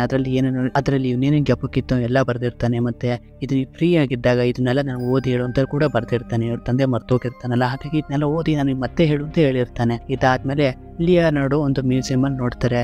ಲಿಯೋನಾರ್ಡೋ ಒಂದು ಪೇಂಟಿಂಗ್ ಅಲ್ಲಿ ಇವನ ಒಂದು ಪೇಂಟಿಂಗ್ ನಾವು ನೋಡ್ತೀವಿ. ಪಿಯರೋ ಇದನ್ನಲ್ಲ, ಪಿಯರೋಗೆ ಈ ಜೆರೋಮು ತುಂಬಾ ಇಷ್ಟ ಆಗ್ಬಿಟ್ಟಿರ್ತಾನೆ. ಹೋಗ್ಬಿಟ್ಟಿರ್ತಾನೆ. ಇವಾಗ ಹೋಗಿದ್ರಲ್ಲ ಗೇಮ್ ಒಳಗಡೆ, ಹಾಗಾಗಿ ಫ್ಯೂಚರ್ ತುಂಬ ಬದಲಾಗಿ ಹೋಗ್ಬಿಟ್ಟಿರುತ್ತೆ. ಈ ರೀತಿ ಒಂದು ಮೂವಿ ಮಾಡಿದ್ದಾರೆ. ಒಟ್ಟಿನಲ್ಲಿ ಇಲ್ಲಿಗೆ ಈ ಮೂವಿ ಮುಗಿಯುತ್ತೆ. ಹೇಗಿತ್ತು ಮೂವಿ? ಇಷ್ಟ ಆಯ್ತಾ? ಇಷ್ಟ ಆದರೆ ಲೈಕ್ ಮಾಡಿ, ಇಷ್ಟ ಆಗಿದ್ರೆ ಡಿಸ್ಲೈಕ್ ಮಾಡಿ, ಪರವಾಗಿಲ್ಲ. ಒಂದು ಸಲ ನಿಮ್ಗೆ ಇಷ್ಟ ಆಗೋ ಥರ ಇನ್ನೊಂದು ಮೂವಿ ತೊಗೊಂಬರ್ತೀನಿ. ಅದಕ್ಕೋಸ್ಕರ ನೀವು ಮಾಡಬೇಕಾಗಿರೋದಿಷ್ಟೇ, ಈ ಚಾನಲ್ನ ಸಬ್ಸ್ಕ್ರೈಬ್ ಮಾಡಿ ಇಟ್ಕೊಳ್ಳೋದಂತೆ. ಸರಿ, ಮುಂದಿನ ವೀಡಿಯೋ ಜೊತೆ ನಿಮ್ಮನ್ನು ಎಂಟರ್ಟೈನ್ಮೆಂಟ್ ಮಾಡೋಕ್ಕೆ ಮತ್ತೆ ಬರ್ತೀನಿ. ಅಲ್ಲಿವರೆಗೂ take care, love you all.